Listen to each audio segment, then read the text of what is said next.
Welcome to Australia's Future with Tony Abbott. I'm Daniel Wild from the Institute of Public Affairs. Australia is facing its most significant challenges since World War II.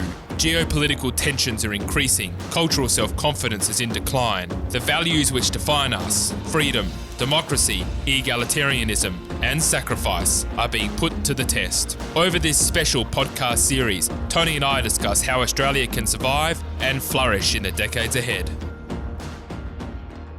Hello Tony, and g'day to all of our listeners. Great to be back for another episode of Australia's Future with Tony Abbott. Today, looking forward to our discussion. We'll be talking about Tony Abbott's recent speech he delivered in London, a wide-ranging assessment of the future of the centre-right. We'll also be discussing the role of big business and industry groups in the major debates, including the voice to Parliament. Tony, great to be back with you. Dan, wonderful to be with you and with our viewers. Great. So let's kick off with this wide-ranging speech you delivered, Tony, in London last Thursday. It was widely covered in the local media over there in the UK and also covered here in Australia in The Australian. I just want to read the last part of that because you end on a very hopeful and optimistic note. You say, "My sense is that peak insanity on climate and identity already may have passed. I have no doubt that our best days are yet to come if we can but fight the good fight, stay the course, and keep the faith. End quote. Tony, maybe we could start with the sort of your optimism and your cause for optimism on the centre right across the Western world. Well, the main reason for my trip to London, Dan, was to attend the International Democrat Union, which was having a 40th anniversary conference to look at this broad issue of where to for the centre right. Of course, the IDU was the original brainchild of Margaret Thatcher and Ronald Reagan. And there's a sense in which the centre-right triumphed magnificently in the late 80s with the fall of the Berlin Wall, the collapse of Soviet communism, and as we then were told, the end of history because liberal capitalism was triumphing everywhere. What we discovered in the aftermath of 2001, what perhaps we should never have forgotten, is that history never stops. History is ongoing, and there's a sense in which no battle is ever finally won. It's just something that you are ahead or behind in at any one time. And I guess the difficulty for the centre-right at the moment is that, at least in the Anglosphere countries, we seem to have lost our way a little. The current British Conservative government is perceived to lack courage and conviction. Yep. The Republican Party is a little confused over whether it's a political movement or a personality cult in the United States. And while I think Peter Dutton is doing very well here in Australia, you can't say the same thing about the Liberal Party in all of the states. And I think you can say that the recent coalition federal government was, in some important respects, a disappointment. What I said to the Danube Institute, which was probably my key speech of the recent trip, is that Reagan and Thatcher had to face down the challenge of Marxism in the form of the old Soviet Union. What we need to face down is in some ways a more insidious challenge. It's the NeoMarxism, which has become so entrenched in so many of our institutions, in particular in our education systems. And this is why we've got so many young people obsessing about climate. This is why so many young people seem confused as to whether they're male or female. They don't seem to think biology comes into it as much as we always used to regard as self-evident. So there are some challenges for the centre-right, but I do think that there are some green shoots of hope. One of the byproducts of the massive increase in gas, oil and coal prices as a result of the Ukraine war is people starting to ask themselves, isn't it really important to keep the lights on as much as to reduce emissions? One of the byproducts of the rise of people complaining about the chemical sterilisation which has been inflicted on so many young people as part of this whole wave of gender dysphoria, is that people are starting to think, well, actually, maybe we shouldn't be playing such games with biology. But I also want to stress, Dan, that while I wanted to leave my audience on an optimistic, hopeful note, we have a struggle ahead. We have a struggle ahead.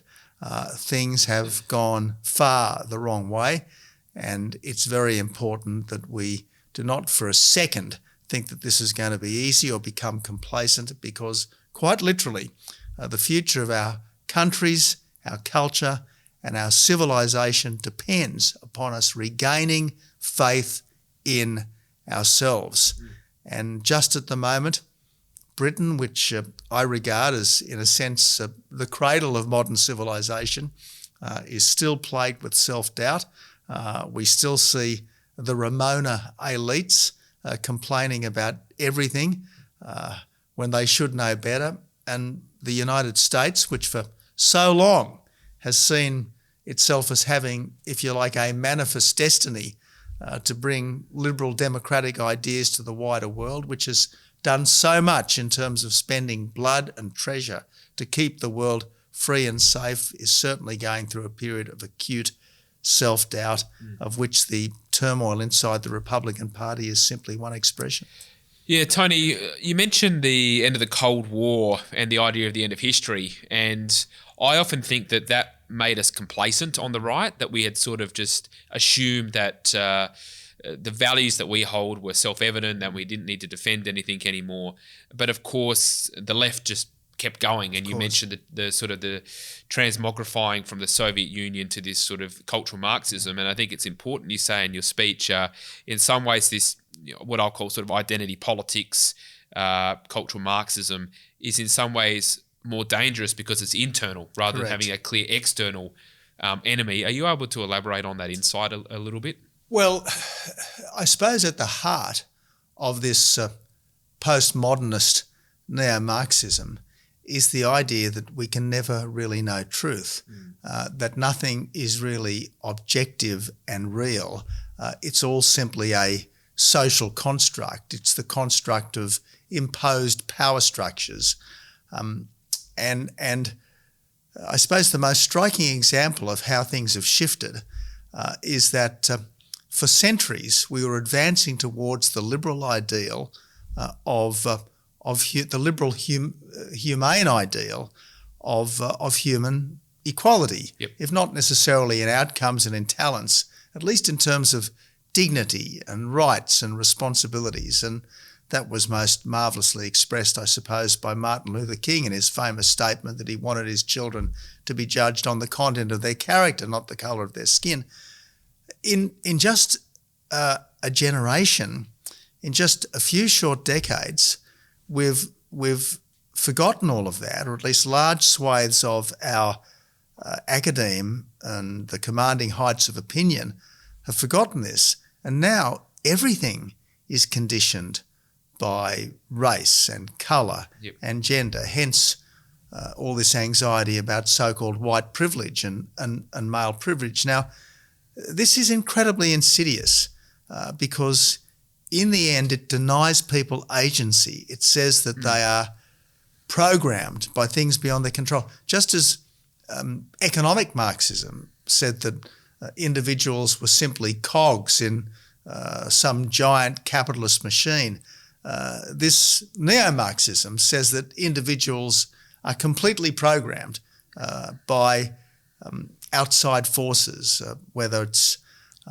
their skin colour or the patriarchy or whatever it might be. And again, it takes away your freedom, it takes away your self-respect, it disempowers people. It fundamentally disempowers people, and yet the whole glory of our existence is trying to be better. It's every day try to make better choices than yesterday, so that over time the world, for us, for our families, for our communities, and ultimately for our countries is better than it was. I want to just briefly drill down into maybe some policy areas because I think it's really interesting, and you touch on this a little bit, the realignment where lower income voters are moving more towards the centre right, and that's largely because the left has moved so far to the left on climate, on identity politics, on mass migration, other such matters. And you were probably the most successful opposition leader. You brought the coalition out of opposition into government in record time, netting something like 25 seats against all the odds. I always sort of thought of your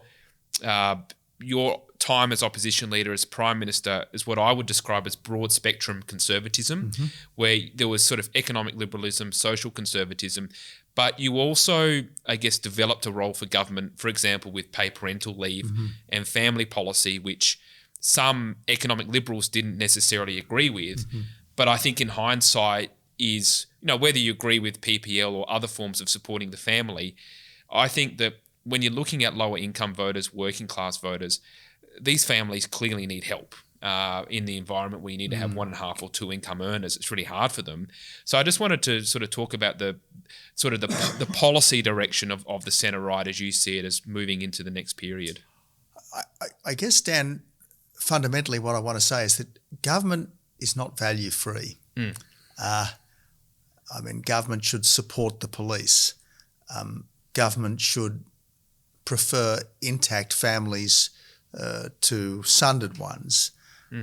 Government should prefer successful business to unsuccessful ones, and it should prefer good schools to bad ones, and so on. Government has an interest in outcomes, and while we have to be careful about government becoming too big and too bossy and too overbearing, by the same token, government is not simply holding the ring. It's not simply holding the ring. It needs to, from time to time, interfere to drive good outcomes. Take an obvious example.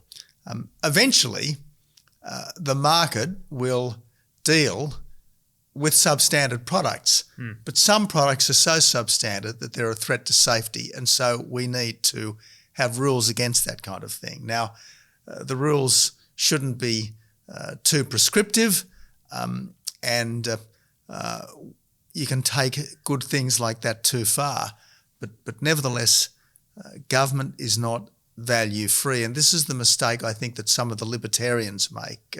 They think it's government's job simply to hold the ring. So when I was Prime Minister, yes, I wanted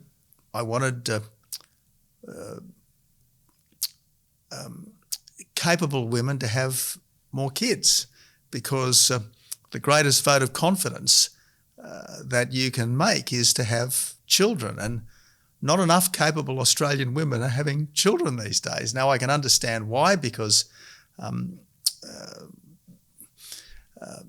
there are careers to pursue, there are incomes to be earned, there are all the costs involved in having children, and so my paid parental leave scheme was an attempt to recognise that other than that in the middle, there are the very well-to-do that can survive on one very large income. There are the people on welfare who don't live a luxurious life by any means, but in a sense the welfare system looks after larger families. And then there are people in the middle, and these are the ones you've just mentioned, people who these days often need 2 incomes to have a reasonable middle-class life. And for those who I might describe as middle-class aspirational women, to have more than 1 or 2 kids is often quite difficult. Hence, paid parental leave, which will keep the family income going for the 6 to 12 months when the principal carer, normally the woman, will be taking time off work, but the family still needs the income. The mortgage isn't suspended just because someone's taking time off to look after a child. The mortgage still has to be paid. That's why paid parental leave, I thought, was critically important, and I thought was almost the archetype modern conservative policy. And I was so disappointed. I kind of expected the radical left to be against it once they worked out that this was really a pro-natalist policy, particularly coming from someone who self-identified as a conservative. But I was so disappointed that some of my colleagues were deeply resentful, particularly some of my older colleagues who said, well, my wife didn't get paid parental leave, so why should anyone else get it? And I just thought that was so backward-looking and so wrong. Yeah, well, I think you make an important point about the governments aren't value neutral. Clearly, they have a role to play in, the court system and other such matters. But my view is that more intellectual thinking needs to be done on the right about what the proper role is of government in our day and age, which is much different to the situation in the 1980s, for example. We're in a much different situation. So there is the sort of the family situation, paid parental leave that you discuss. There's also challenges that we have with the sort of migration and the rapid population growth and many other areas where I think the centre-right may have been apprehensive to involve itself in some years ago, but with the changing dynamic of sort of our culture and political system, I think some of those shifts towards what might be described as more conservative policies should be considered. Also, John Roscombe wrote an important article in the Australian Financial Review. I think it was last Friday. I don't have it in front of me, so I can't quote it verbatim. But he basically made this important point, which is that people are really looking to be cared for today. I think the experience of COVID, the fragmentation of our society, families breaking up, that there is an expectation for government to do more and more.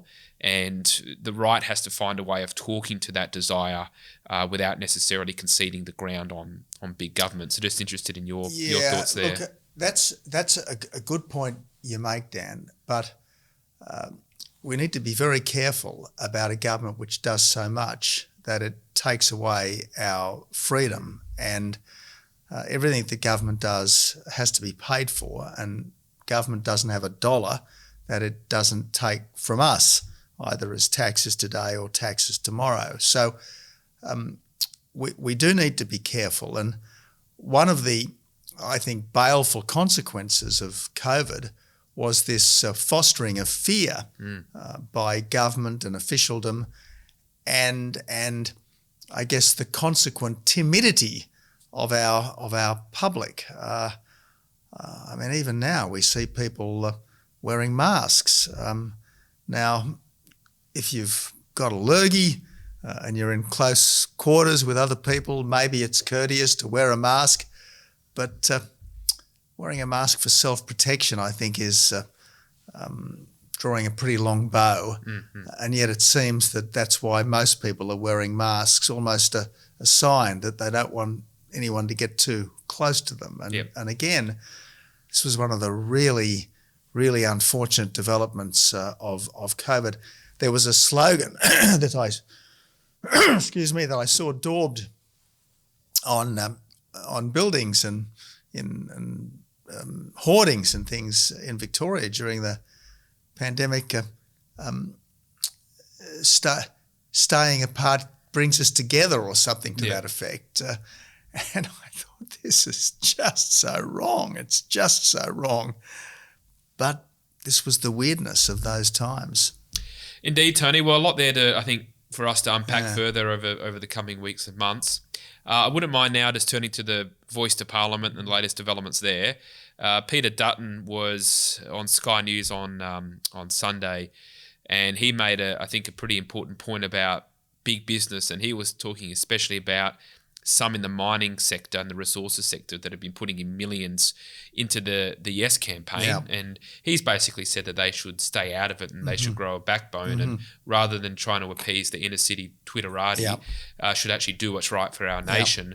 To me, that's such an important observation by Peter Dutton, 100% correct as well.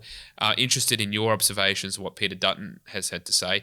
Plus, also, if you could give us an insight into your experience when you were Prime Minister, into the role of big business and how that might have changed in the intervening decade or so. Thanks, Dan. I think we've got to appreciate that big business and small business are very different beasts.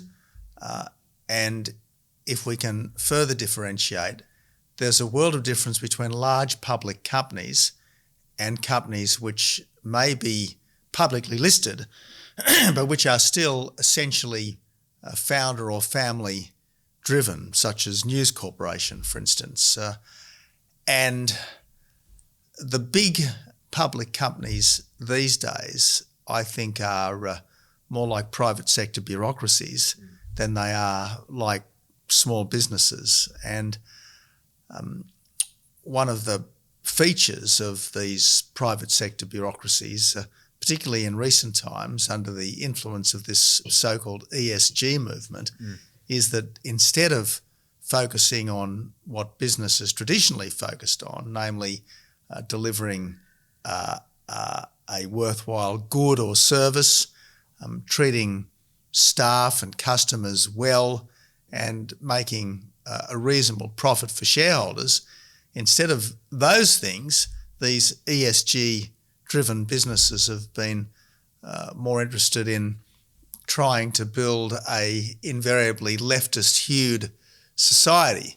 I think a significant factor, at least in this country, has been the dominance of the union super funds in the share registers of these large private companies. And so today we've got companies like Rio and BHP and Wesfarmers, each of them giving $2 million to the Yes case. Now, I think this is an absolute rip-off on the shareholders, a complete and utter rip-off on the shareholders. If a private company wants to donate to whatever cause, I may or may not agree, but nevertheless, at least it's in a sense entitled to do what it wants with its own money. But these are shareholders in the end who are missing out because Rio and BHP and Wesfarmers have decided that rather than run their businesses well, they want to do a bit of political grandstanding. Yep. Now, I accept that Rio's got a guilty conscience after what it did to the heritage-listed Yukon Gorge. I accept that all of these large companies have got to stay in good with government, and that Labor governments in particular play favourites when it comes to business. I also accept that big sport has always got its hand out to government for funding, for stadia and so on and so forth. And so big sport probably wants to pander to the government's latest pet project as well.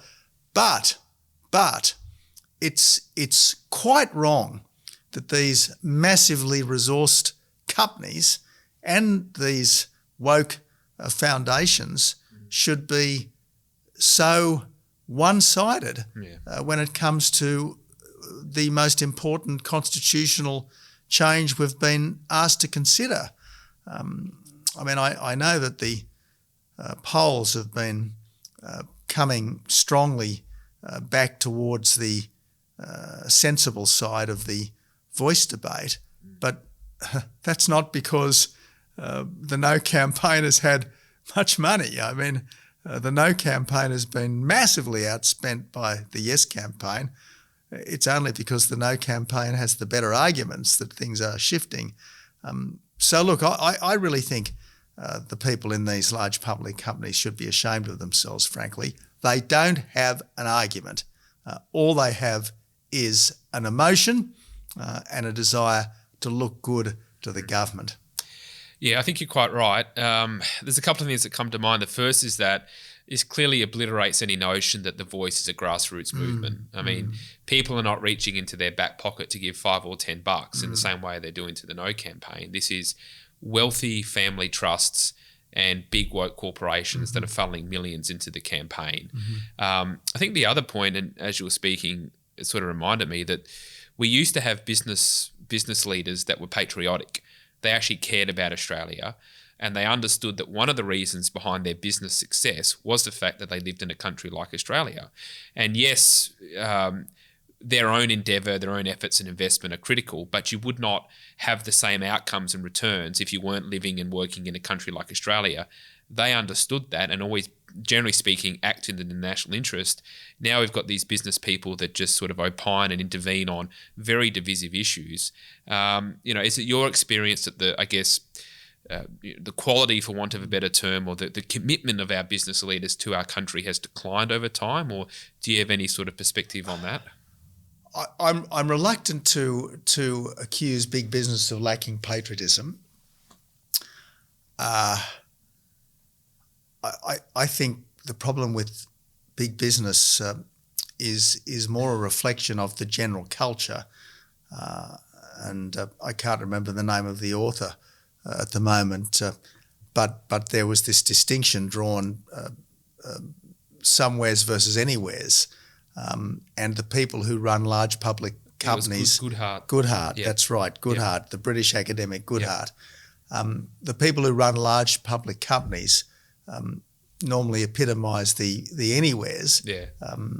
Whether it's London, New York, Paris, Beijing, Tokyo. They're in their 5-star hotels, they're often enough in their private jets and so on,